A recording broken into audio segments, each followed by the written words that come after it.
What's up, guys? Total Control 871 chiming in with a recap update on our Appellate Division lane control saga. Okay, I know I got a lot of new subscribers, and a lot of you guys may have found the channel through the McDonald video.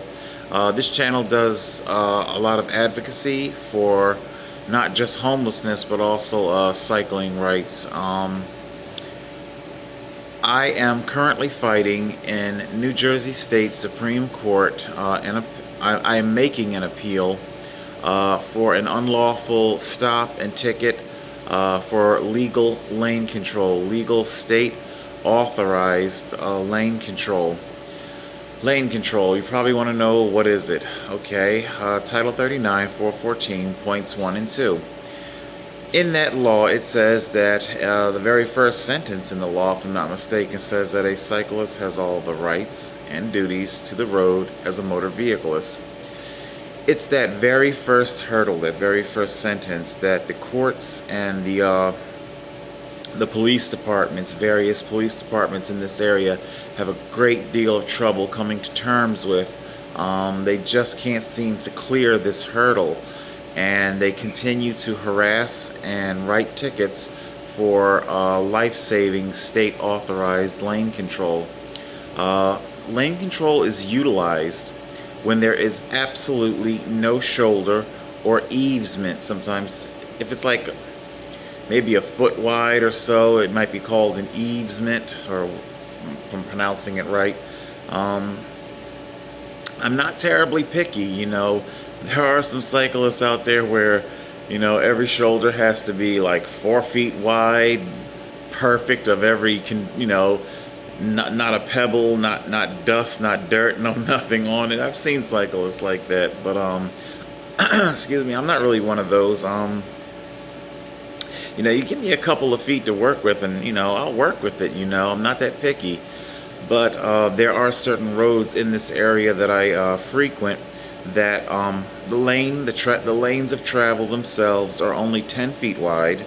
There is zero shoulder whatsoever, not even a couple of inches, and it is because of this narrow lane width that a cyclist must now utilize lane control. That means to take the center of the lane. Actually, to do it really correctly, you want to be a little bit to the left of the center of the lane, because drivers will get angry and frustrated at the cyclist utilizing lane control, and will try and they themselves in their vehicle, their motor vehicle, will lane split, you know, and they will not change lanes completely, and they will lane split and aggressively move past you. A lot of times it looks like they deliberately want to try and hit you as a type of punishment. If I hit you going past you in this fashion, then it's your own fault for being in the center of the lane. Kind of like that. And they, in their sick minds, they think that they're justified for doing that. They don't understand the law. The police in this area in South Jersey, they don't understand the law. I've spoken about as to why that has come about, why, what has given rise to that. It's been going on for generations, decades, ever since motor vehicles, you know, the advent of the motor vehicle. Cyclists had been bullied out of our rights to the road. Quick bit of history, a little FYI. The bicycle does indeed predate the automobile, and the paved road, the very first paved roads were made so for bicycles. So you know, the oldest paved roads are there for bicycles, because it wasn't a horse-drawn carriage. Horses don't like to Mother Nature didn't walking on concrete and asphalt is not what a horse prefers. They prefer dirt, grass, moss. That's how Mother Nature built them. So it might feel good for you being the human, you know, being pulled along by a horse in a carriage on pavement, but it's not so good for the horse. Anyway, back to my focus. Yeah, so a type of unspoken understanding gave rise, surrender, meaning motor vehicles and the police, they would have, excuse me, a cyclist surrender our rights to the road, and in exchange, you will not be held beholden to the motor vehicle laws, which cyclists are beholden to. But we won't hold you to that. So as long as you don't invoke your rights to the road.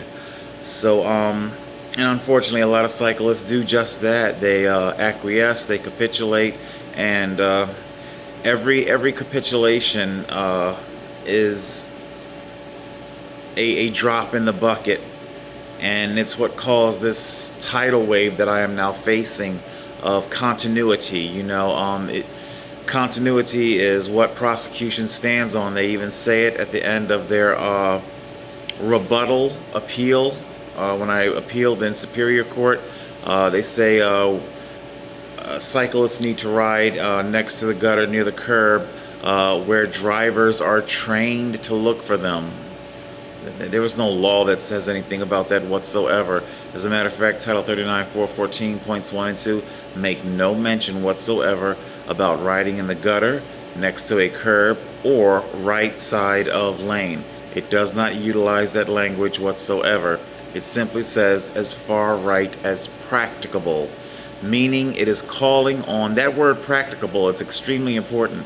That word, it is calling upon the cyclists to utilize deductive reasoning and critical thinking skills. Now the police and the prosecution, they say, well, yeah, deductive and critical thinking, as long as your critical thinking is our critical thinking. As long as you're thinking the way we're thinking, well then yeah. If you think anything different, well then no, we're going to write you tickets and we're going to harass you and we're going to deny you your rights to the road. So this is what I am fighting. Also, let's see,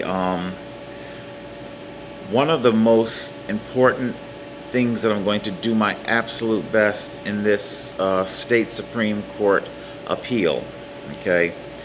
There is a New Jersey State Supreme Court ruling. It's called POLZO v. County of Essex.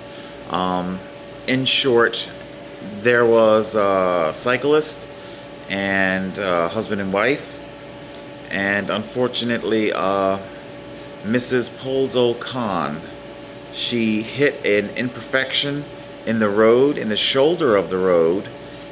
She lost control and crashed, and she died about a month later from her injuries. Mr. Khan brought a civil suit against the state of New Jersey for wrongful death.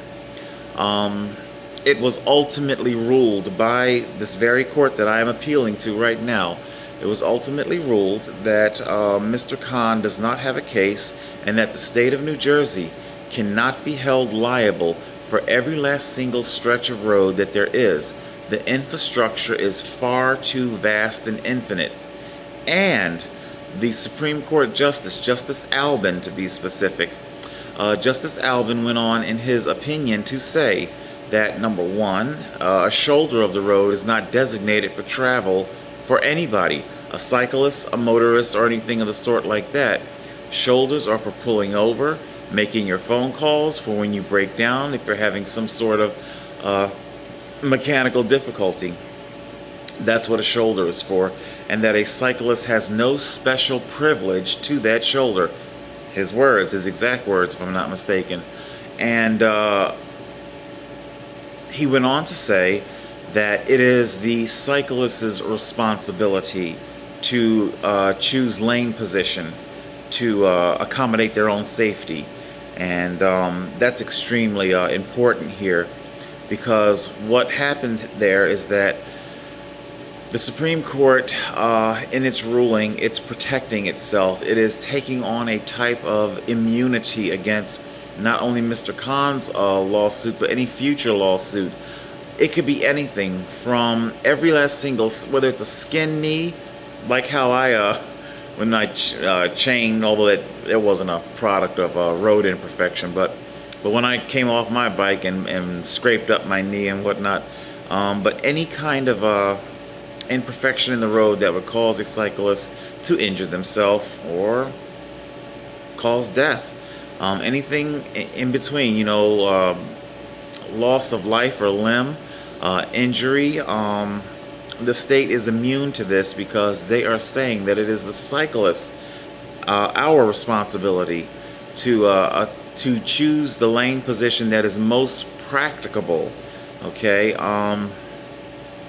clearly what the state of New Jersey is doing here is they're playing a very tricky and slippery game of liability hot potato. What I want to do in my appeal is I'm going to do my best to reach out to Mr. POLZO Khan's attorney. I want to communicate through his attorney and let him know what's happening with my case, what's happening with this case. I want him to know that, I want him to, if it's at all possible, could he please come and appear during my appeal. It would be very gripping and poignant in driving home of the point. We can't both be wrong. You understand? You can't tell this man that his tragic loss of his wife was his wife's own fault for not choosing the best position on the road that best facilitated her safety, and then turn around and tell me that I am also guilty and that I should be held, I should be charged and fined for having done exactly that, for having chosen my best position on the road that facilitates my own personal safety. You cannot have it both ways. Both Mr. Khan and myself cannot both be wrong. One of us has to be right.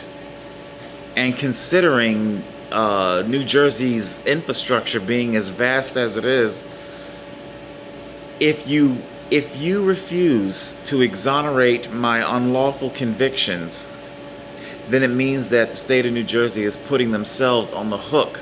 You are surrendering your immunity, your liability immunity, and you would then be saying that Mr. Khan is right and that he has a case. And I don't know, he might even, I don't know the law about that kind of stuff, so I'm not even going to pretend. But you know, as far as tort and reinstating lawsuits, I would think that he would still have tort. I don't know. Don't get me lying. Don't get me lying. But the point is that we both can't be wrong. One of us has to be right. Okay.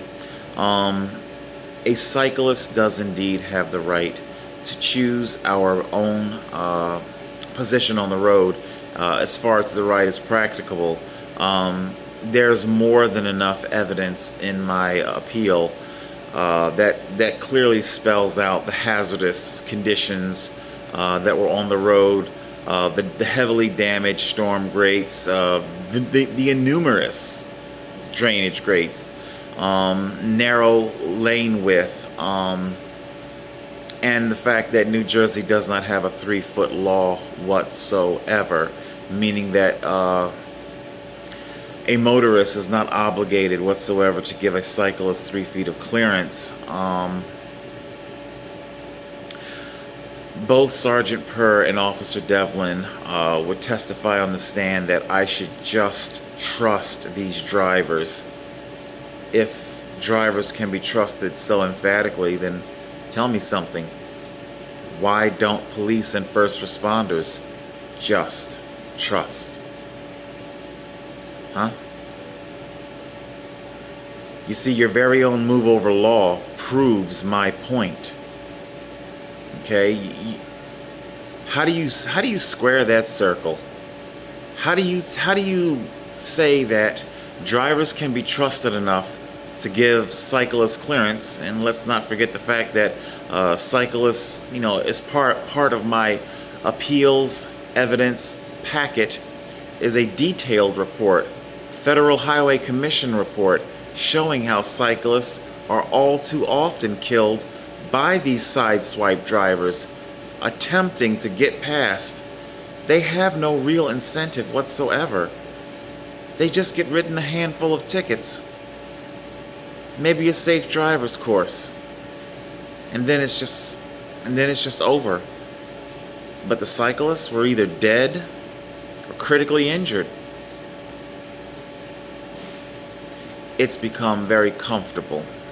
It's very easy for law enforcement to just shrug their shoulders and walk away from it all. You see, it's very flippant for Sergeant Purr and Officer Devlin to just say, just trust. They're in the safety of a motor vehicle. Okay? We cyclists, we're vulnerable road users. We need these laws. We need these measures of protection. When motorists lay on their horns, blaring at me when I'm utilizing lane control, I say good. Good. Because drivers don't honk at thin air. That means that they see me and they have to deal with me. Change lanes and safely overtake. Handful of seconds. I've lost count of how many times drivers will lay on the horn, slow down, match speed with me, laying on the horn, angrily. The lane to my left, wide open. They won't change lanes. So apparently wherever it is that they're going, they're not in that big of a hurry that they don't have a few minutes to spare to punish the cyclist for using lane control. That tends to happen a lot. I've seen motorists slow down, come back, roll down windows, argue with cyclists. Gee, I thought you were in such a big hurry. But apparently not. You got time to sit here and argue with me. So obviously they're not in that big of a hurry. And of course, like Maddox pointed out so eloquently on his channel, traffic jams happen on roads with freeways where bicyclists aren't even allowed. So, you drivers jam up your own thoroughfare all on your own. No help from us cyclists whatsoever. So, alright guys, that's what I'm dealing with here tonight. It's a quick update. I spoke with my case manager, and my paperwork is being reviewed by a state's attorney. I'm not entirely sure what that means, but it's being reviewed at the moment. We're gonna see. I asked, is there anything that I need to be doing? She said no. So I got my eye on the mailbox, and we're gonna see what becomes of it all. Like I say, I really would like to reach out and get in contact with Mr. POLZO Khan and let him know exactly what's happening, because we both can't be wrong. If you're going to say that I'm wrong, then that means that the state of New Jersey is on the hook for liability. You're going to surrender your liability immunity by declaring me wrong. And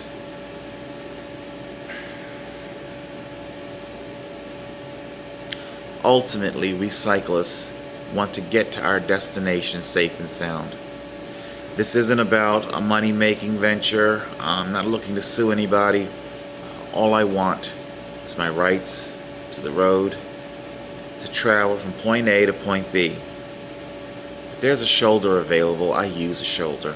If there isn't, and the lane becomes excessively narrow, well then I'm sorry. I will indeed be utilizing lane control. Title 39-414 says this. The state cycling manual, that's authored by the state of New Jersey, says this. And Supreme Court, the state Supreme Court, opinions it in their ruling.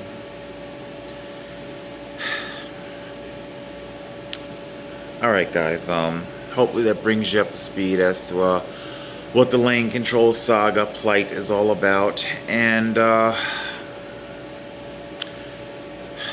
can I say? You know, these courts are they're writing their own rules. They're making up their own rules. You know, I'll tell you this. You know, there's been a number of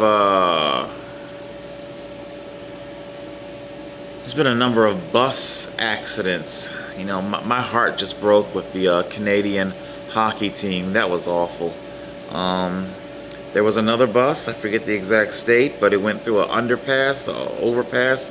It sheared off the top of the bus, and then there was another bus. There's been a few buses. I think one rolled off a cliff, killing people.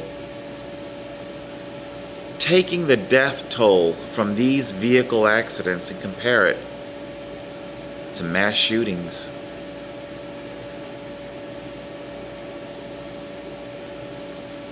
But you never hear anything about us, the vulnerable road user. Gets annihilated by these metal monsters on wheels. We don't make the news, do we? Well, I'm looking to make some news. Total Control, 871.